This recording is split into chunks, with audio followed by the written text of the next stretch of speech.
guys, welcome back to Racing Through Life. This is a podcast hosted by OpenRace, and OpenRace is a real-time virtual running app striving to connect and motivate runners, as well as help event organizers increase revenue, reach a larger audience, and provide a more interactive virtual race. It's live right now on the App Store, OpenRace app. On any iPhone, you can get it, and you can participate in a race, an event, whatever. What are we doing this podcast for? This podcast, Racing Through Life, we're branding. We're being more than just a tech app, race, a fitness app. Racing Through Life is our podcast where we bring on different athletes, anyone in the running industry, talking about their journey into running, both on and off the track, where they are today, their goals. Fantastic episode today. We have Amy-Eloise Markovc.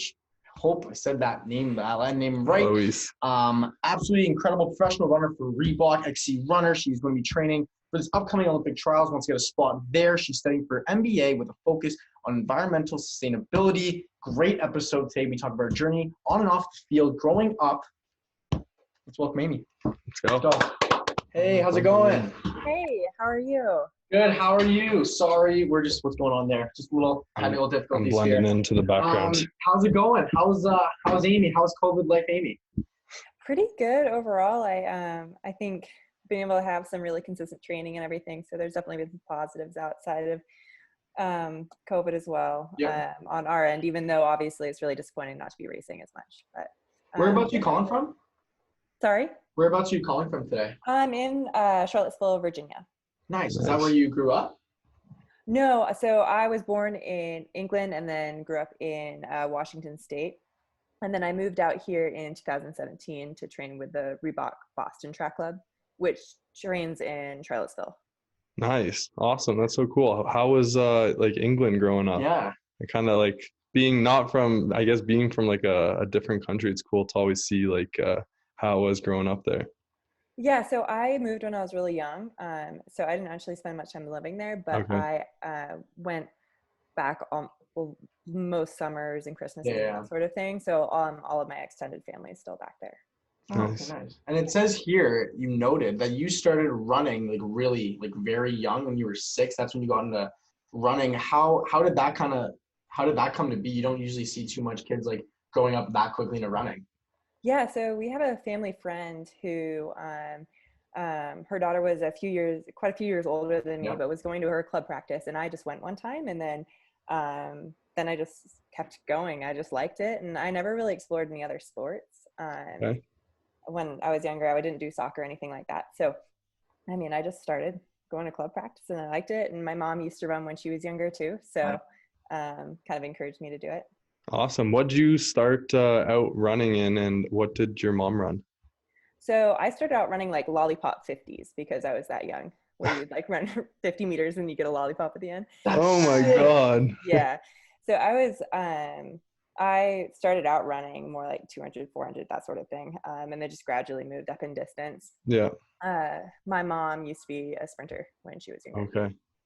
So when you were spectrum. Yeah. When you were growing up, let's say, when did it get, competitive, so to speak? When did you start, training, taking care of, watching what you were eating and training, competitions? Was that high school, elementary school? When did that get serious? So I'd say I got serious about it in elementary school because Nice. I'm a pretty competitive person in terms of running and racing. And I think it's just something that I grasped onto because when you're younger, the thing that you find out you're good at something and you hold on to it pretty tight. Yeah, it's that's what I'm good at. All this is so fun. I'm winning all these races. Yeah. Yeah, and I think it's also fun because when you're at that age, gender doesn't make as much of a difference. Yeah. So you're it's kind of fun to be beating all the boys and that sort of thing. Yep. But yeah, so I got pretty serious pretty early. I think in terms of all of the lifestyle stuff, which sleeping and eating right and all of those sort of things. That comes later on. I think. Just as with maturity and just learning more about the sport and about your body and what works for you. I don't think when I was younger, I didn't really overthink that sort of thing. But yeah, I was kind of a crazy kid. Nice. Other than I guess running, what else was hobbies for you growing up? So I played piano Nice. growing up, recently trying to get back into it. Saw that in the message. That's cool. But yeah, I read a lot. What's your favorite book? I was in reading competitions. I was Like competitions. Question. Yeah. What is a reading competition? You like, I don't know why I found this fun when I was younger. No, I'm But curious. basically you took these through like our elementary school, we would read these, you'd read books and Yeah. then you take tests based on books and then you get points. And That I we liked, had that program a part of our high school In in English class. we would have to get a certain amount. We needed a certain amount of like percentage. points. It was Yeah. a percentage, like 20% of our grade, you had to read books, and depending on, I guess, the difficulty or how big the book was, you get a points. test. No, Yeah, you get a test, and you have to pass the test, and then you get the certain amount of points. Yeah. Gotcha. Okay, so like that. yes, except I was a very competitive child, so you got to understand, like in terms of reading. racing, I think that's why I got hooked on running so quick. Yeah. And then when you're getting, I don't know, I just wanted the points, I guess. I enjoyed that, and I enjoyed reading, so it was kind of a win-win. But yeah, so that was kind of me in elementary school. How many books do you think you've read in your lifetime? Oh, I have no idea. What about in elementary school?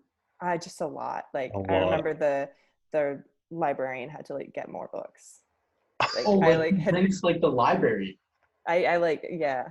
I was. Okay, Wow. so what kind of books books intrigue you the most? Like, any genres, or is it just anything with words? Like, you just love it? I will say, like, at the moment, like I obviously don't read as much as I used to. Because I don't have as much time. And you're running, yep.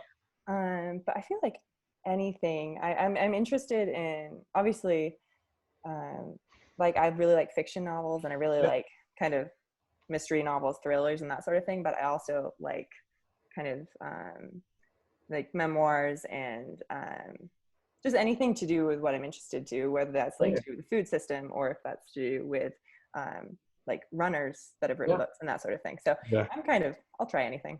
Nice. Okay, that's pretty sweet. So then once you get to, I guess we'll take this into high school, competitions become like more important. Senior year scholarships. I always like talking about this process. How was, I guess, like the scholarship process and like leading up to that for you? I think there was a kind of a lot of pressure with it. And it was confusing. Because I was pretty good in high school. So I had a lot of interest from different colleges. So I think it was just hard kind of narrowing that down. And then also, I think it was interesting because everyone in Washington State kind of expected me to go far away. And then I ended up deciding to go to the University of Washington. Okay. So even though it's an awesome school, some people's kind of response is, well, why would you choose UW when you could go anywhere? Yeah. But for me, it was just the right fit at that point. So I think it was a little confusing, but I think it all worked out and I ended up in the right place for me. Yeah. Awesome. Why was it the right fit for you? Like what kind of factors went into that decision? So for me, big part of it was academics. I wanted to be at a school that had strong academics in my areas of interest. But it was just more of like, do I feel comfortable communicating with my coach, and do I feel comfortable being on the team, and do my future teammates feel welcoming? And obviously the facilities and all of that sort of thing were nice, but it's more like, do you feel comfortable around campus and all of those things? And in the end, being close to home turned out to be a real positive for me. It was close enough where I could go back when I wanted to, but not so close where I was going back home all the time. So it worked out really well in the end for me. And I always feel fortunate because I think a lot of people kind of end up kind of transferring after their freshman year or something like that. So we've had a couple calls with a few people now that even like in like senior year, like they'll do like senior year transfers just going into their senior year or like their leap year. I don't know what we've also seen some people like turn down D1 offers to stay closer to home because they don't want to like get like homesick or something or have that ruin their training regimen. What else were there? What were the top schools outside of Washington? Were there any like other schools that you kind of, when it came down to decisions, that were like in the hunt, I guess? Yeah, so the schools that I visited other than University of Washington were Stanford and Colorado. Nice. Okay, good. Yeah, which were all powerhouses at the time. Well, and still are. Who are the powerhouses, I guess, when you were going in for running specifically? Was Colorado, Stanford? Colorado, Stanford was right up there. Georgetown, I believe, won nationals kind of the year before I was looking at schools.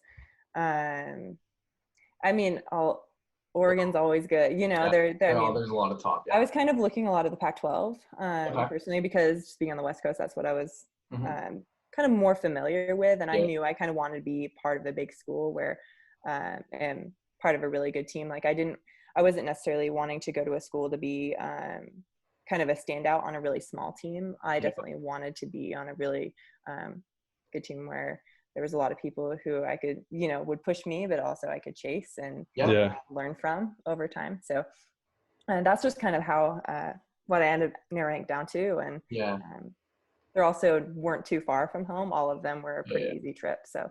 Okay, that's awesome. And then once you get, I also like talking about once you get to, freshman year, how was, I guess, the jump from high school, now you're in your college in regards to like training, competition, just everything. How was that transition for you, and how was your freshman year overall? So my freshman year wasn't great. It started out really well. I think I got like 2 points in my first race of the year. But then by the time nationals happened, I kind of combusted.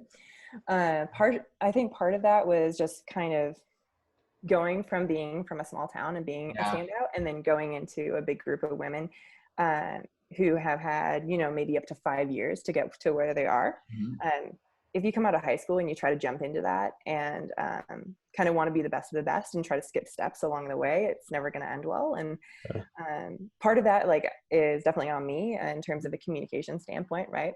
Like when a coach asks you, okay, well, what's your mileage? Yeah. If you tell them the mileage that you ran 1 week, that was way higher than all the others. Yeah. And then all of a sudden he starts basing your program off of that. And, things like that, it's like you need to be super honest about. And I think I just tried to kind of jump in a little too fast. Yeah. And basically I ended up by the end of freshman year and then going into indoor and everything. By the time outdoor hit, I was injured, and I was injured pretty much until outdoor my junior year. So that's when I started competing again. And so I just would get in this cycle of injury, and finally I think I kept trying to skip steps and stuff, and then finally I figured it out by the kind of the fifth time through. And then started competing again my junior year, and then actually made it to nationals that year for outdoor. And so that was kind of a surprise for me, and it kind of that was such a confidence builder. Yeah. And just knowing that, okay, like you are good at this, like I'm glad you stuck with it, and kind of see what we can do the last few years. And you did say, when I was going through the comments, you said you did have a few injuries in college. What kind of injuries? And also I want to talk about, for the people listening, when you get an injury, and especially with running, it's really mental, especially getting an injury. You can't train, you can't practice depending on the injury. So how is that whole process coming back and during the rehab and everything? Yeah. So I had a whole host of injuries. I had stress reaction shin. I had a tear in my IT band. I tore my glute med, which is kind of weird. But the biggest one that kind of held me back was my IT band issues, just because it was so affected so many parts. I got edema basically in the lateral condyle of my femur, because it was so inflamed that it was just rubbing so hard. And so there was so much dysfunction there in terms of my biomechanics and everything. That's what took so long to try and finally figure that out. But I went through, it's so mental. I went through phases where I could, go and stay in the pool for 2.5 hours. But I also went through phases where I couldn't face another day of cross training at all. So I think my main takeaways from that are kind of do what you can on a given day, but also give yourself some grace. And the biggest thing I think is doing the rehab and fixing the biomechanical issues, and that's going to really help you when you come back running. I think it's really easy to put so much pressure on yourself with cross training, where you can make an injury worse or kind of postpone how long it would take to recover, which I definitely experienced in some cases. So I think the main focus is do what's best in terms of getting you running the quickest, in terms of shortening that actual period where you're having to take time off. Yeah. Okay. I couldn't agree more. That was great. Let's get off the kind of injury talk, because no one likes to talk about that for too long. Your accomplishments, you got a ton. I'm just going to list off a few really quick. Placed second at the 2017 NCAA Cross Country Championships, became the XC Pac-12 champion and West Regional champion in 2016. Then in grad school, correct me if I'm wrong on this one, won the Pac-12 Tom Hansen Conference Medal. Am I correct? Mm-hmm. Awesome. Glad I was good there. And your personals, your times are Incredible. insane. So 5K, we're at 15:11, 1 second off the Olympic standard. Incredible. 3K, 8:56, 1500, 409, the 1 mile, 427. Just talking, there's probably a few I missed. Just talking about all your accomplishments, I guess, through college, growing up, maybe even high school, even now your professional career. What would be something that's most memorable to you, I guess? Yeah, so I'd say there's a couple of things there. I think the Sure. most cross-country wise, the most memorable would be probably the one I got second out in Kentucky. Yep. Because that was not just the result, but was the race where I had slid pretty far back with in the first 4K. I think in the 2K to go, I think I was in like 20th or something. I was like pretty far back. Oh my God, wow. And that was the race that I kind of salvaged when it could have gone wrong. I could have like let it keep sliding. And so for me, that was the race where I learned a lot about like just like kind of giving yourself a chance. Yeah. So I feel like I go back to the race a lot when I'm having struggling in the beginning of workouts and things. Yeah. Because it kind of taught me not to count out a workout just because the first couple of reps didn't feel good. Or something like that. I know those. That's very relatable. Yeah. Yeah. So, I made a lot of mistakes in that race, right? Mm-hmm. So there was a lot to learn as well. But yeah, I would say that one was very memorable. Also, in terms of my pro career, the Fifth Avenue Mile, got to run that last year. And that was just an incredible experience. Yep. Running down Fifth Ave. I'll never forget seeing the clock and seeing like 58 seconds for the first quarter mile. And I was like so far back because it went out so hard. But yeah, it was just an incredible experience. And there was, it's such a loaded field that I was kind of honored to be able to run that. Yeah. And in school, just outside of running within school, how was your time at UW? Like what extracurriculars, people you met, how was it in school itself? Yeah, I had a positive experience overall. Changed my major a few times, as people do. What was the change? What'd you start with? What'd you end with? Originally, I went in kind of pre-med, looking at biochem, and then I ended up doing public health and bioethics. Okay. At one point, I added a psych degree, and then I ended up just deciding to go to grad school, and so it was a process. What are you doing in grad school now? So I actually started doing a Master of Public Administration. Nice. And I did the first year of that at UW before I got my contract and moved out to Virginia. Okay. But I recently started back up with grad school, and now I'm actually doing a master, an MBA, and then I'm focusing it on environmental safety and health. Cool. That's awesome. Do you still have like some really good friends that you met at UW that you still talk to? Yeah, so I still like have some good friends in the team. Obviously, it's a little hard being so far away. I feel like I should do a better job of staying in touch than I do sometimes. But met some of my best friends there. Met my husband there. Nice. So obviously, there's a lot of things that really positive that came out of my experience. And other than school, some of your hobbies that you did say, you're an instructor at a local treadmill gym, Formula Complete Fitness. Am I correct in there as well? Is that correct? That's correct. Awesome. You love cooking and baking. That's my one thing. Love cooking and baking. Which one do you like better? So I cook more than I bake just because of regular life. Yeah. And I think like in terms of just fueling myself adequately every day. I do break a lot of bread though and stuff like that. I don't know. It's something I really enjoy, and it's especially around Christmas time. Something I really get excited for. So lots of goodies happening in this house. I'm gonna be honest. When it comes to cooking, I can't bake. I couldn't bake. Really? Baking, I think baking is easier than cooking. What have you baked before? I've baked cookies and brownies and cakes. I'm not counting the little Pillsbury ones where you put on the pan. Is that what you? No, dude, it's easy to know. just get the ingredients and you can mix it together. Okay, I will say Cooking is harder because you need like temperatures and. So you think baking and flavors, you know. Baking definitely needs temperatures. What about like flavors wise and stuff though? Like what's harder, baking or cooking? I think baking harder, is baking's harder. Yes. Well, I think because baking, like, I feel like you need to stick a little bit more to a recipe, and cooking, I freestyle it a lot. Yeah, like cooking, you don't even look at the stove half the time. That looks good. I'll take the meat off. Cooking's easier. You do it. Come on. I mean, because I've done it more, but like the fact that I barely ever bake and I can like whip up some brownies real quick is like it's pretty easy. Like I've made brownies.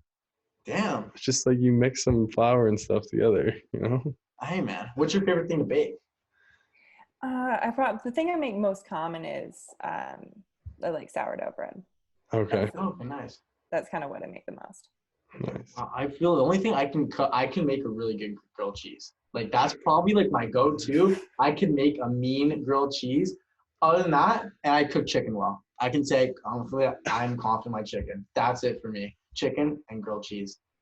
What's your go-to? Go-to cooking meal? Yeah, like what's a meal you're not messing up 10 out of 10 times? I think mine is easy, like chicken and rice. That's solid. What about yours? I feel like in terms of like normal kind of running food, yes. Okay. like chicken and rice or like chicken and sweet potato or something like that. And a veggie is like a really simple meal that always is good before a workout. But I make a lot of curries. I do a lot of roasted stuff. I don't know, just whatever. I try a lot of new things. You're not a picky eater then, I'm assuming? No. No, okay. No. Like the only thing I won't eat is like Nutri-Grain bars. What? Those are actually pretty good. I like those. Super specific. I thought it was gonna be like Brussels sprouts or something like, and you're like, dude, why? I don't know. I just can't. I can't handle them. Really? I actually don't need those. No, I used to have them a lot as a kid. Not usually. Not recently. They're pretty though. bad for you, I think. I think there's like a lot of sugar. I'm pretty sure. Oh, they're terrible. Yeah. Like they're really bad. Like nutrition supplies. I read once. It's like those are foods you should stick away. It's like Nutri-Grain bars suck. Damn. Is that true? That's true. Is that? I don't think they're great. Yeah. Yeah. Yeah, they're definitely not. Okay. So, what have you kind of been up to since leaving university?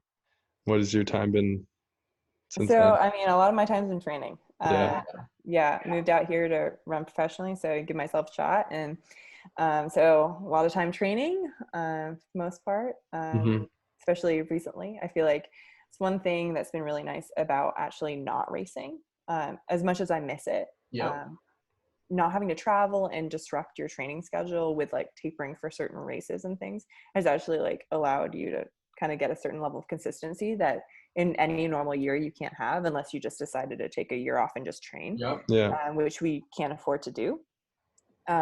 So that's been kind of interesting because it's just kind of giving me a chance to jump in and kind of see what my body can do without worrying about like, oh, how is this going to affect my race in 2 weeks or something kind of like a good break, like a good, like not break, but a good time to focus and train for yourself. Yeah, like a break where you just work really, really hard. That's what kind of we've talked about the pandemic. Like for us, like this was kind of started, like our like business OpenRace kind of started in the pandemic. So for us, it's been a good time. Like with a lot of our like friends or people we know are just playing like, you know, video games or just staying at home, like studying, of course, and studying. Like we're kind of trying to put that time, I guess, to like good use. And I guess what you're saying is, yeah, I'm not racing, but I'm focusing on my training, my body and everything, which is like actually a really good thing. Yeah, and getting like back or being good when you get back. Exactly.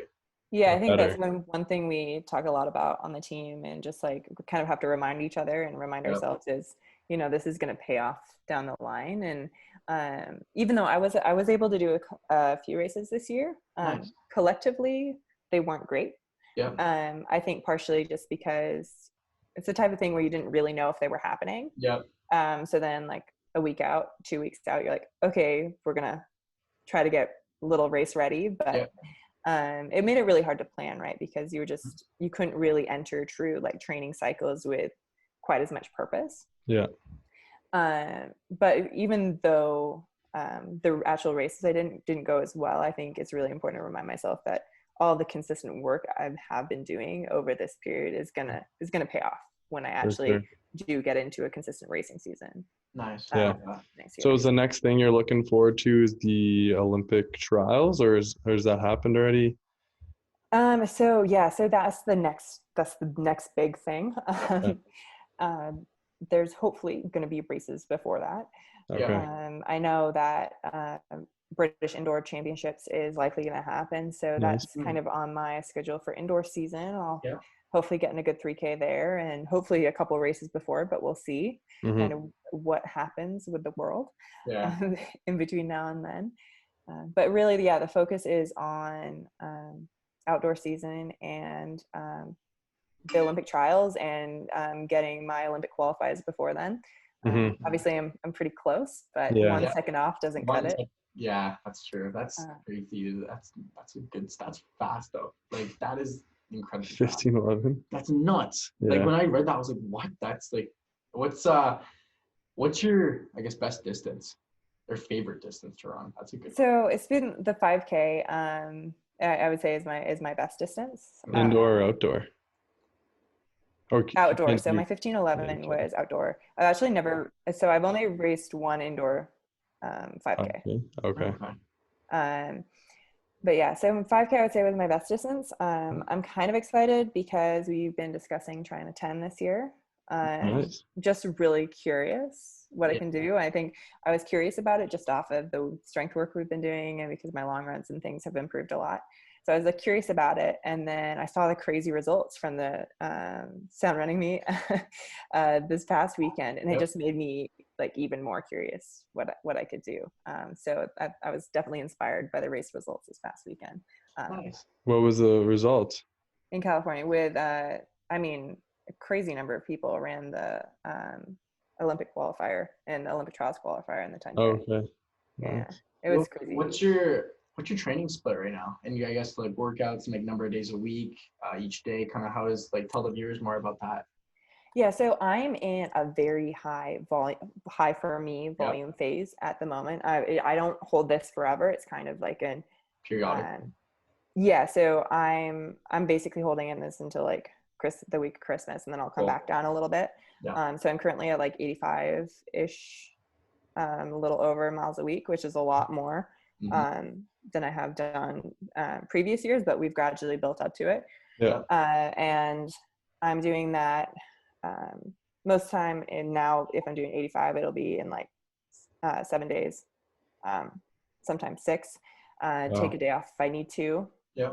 But currently it's we're in kind of a training phase where we're having a good long run and doing a pickup kind of tempo portion in long run, and then hard Tuesday, and then Friday has been a lighter kind of fartlek. So it's we go back to back on the Friday Saturday, but it's not super hard on Friday.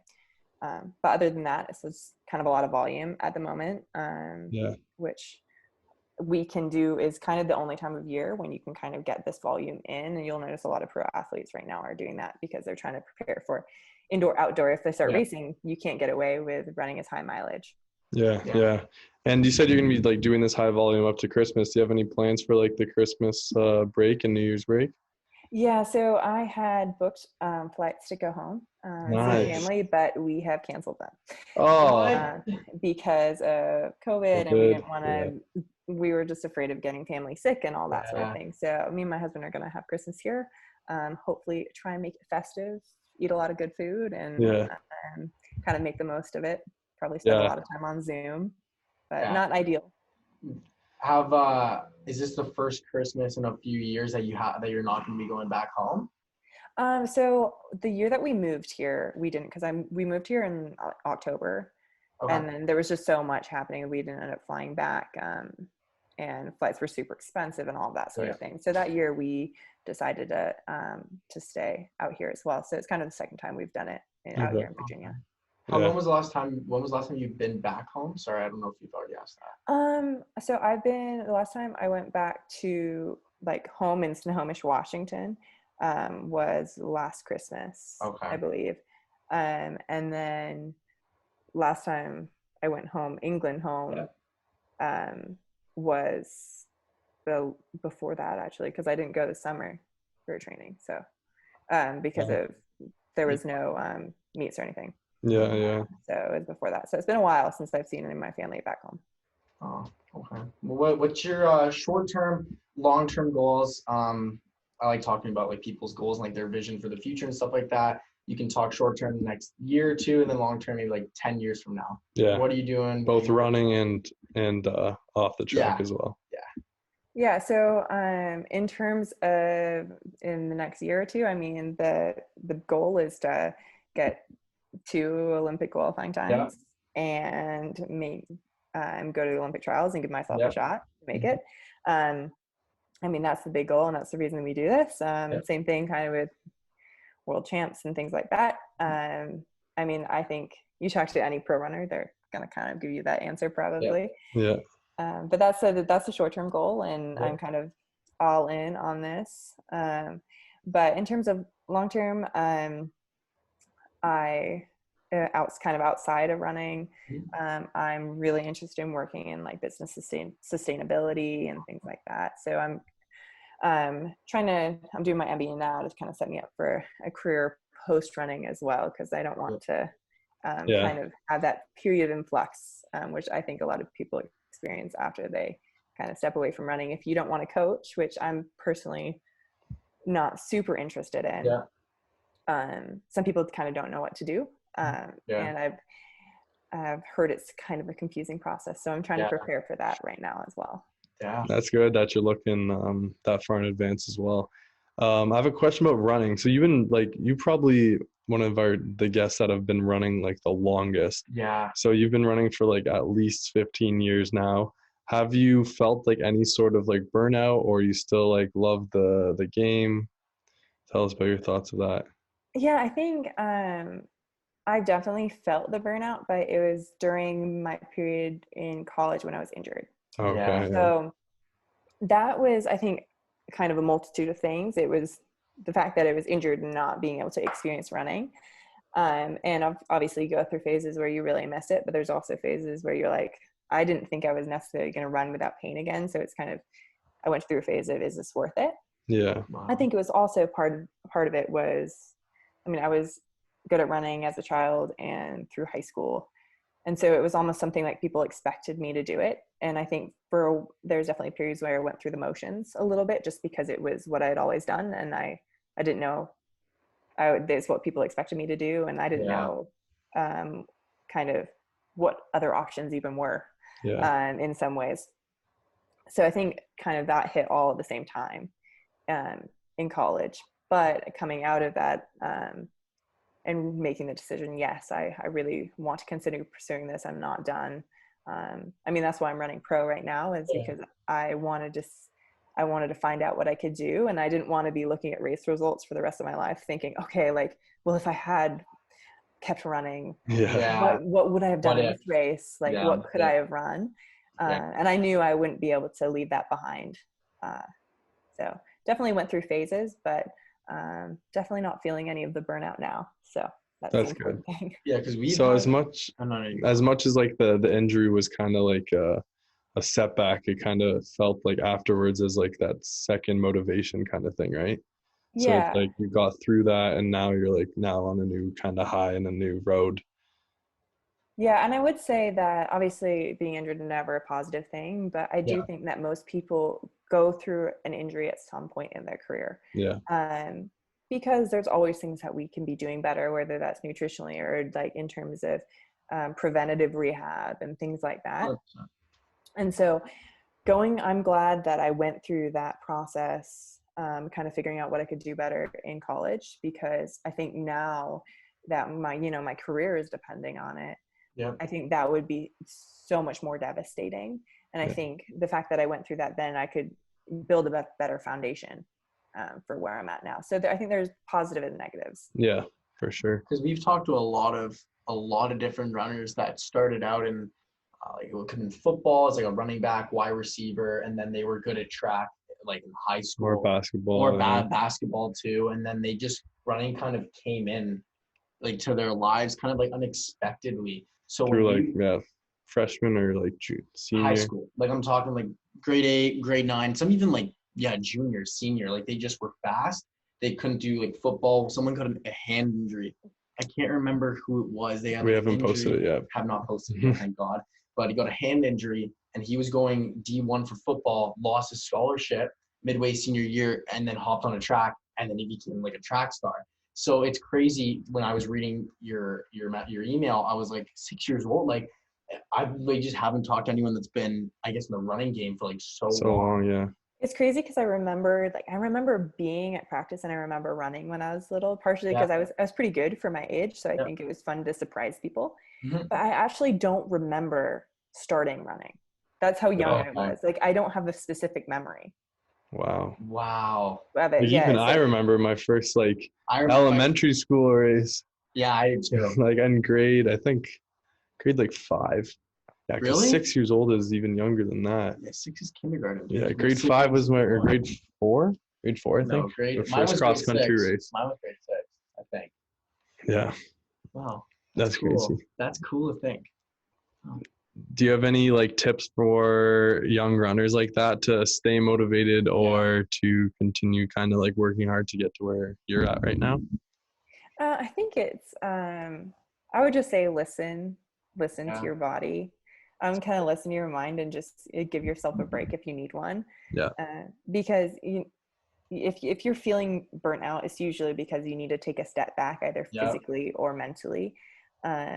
And taking a break isn't always a bad thing. And I think we're kind of a lot of times scared of, taking a day off or taking a week off or whatever it is, just to recuperate, because we don't want to have to make up for lost time later. Yeah. But sometimes doing that can be the best thing possible. Because even though you're not getting your training in that day or that week or that month or whatever it is for you, when you get back to it, you're going to be so much more refreshed. I think the quality will be a lot higher. Mm-hmm. So I would say, first of all, don't be scared of taking a break. And that goes for injury too. Yeah. If you're feeling something, communicate with your coach. And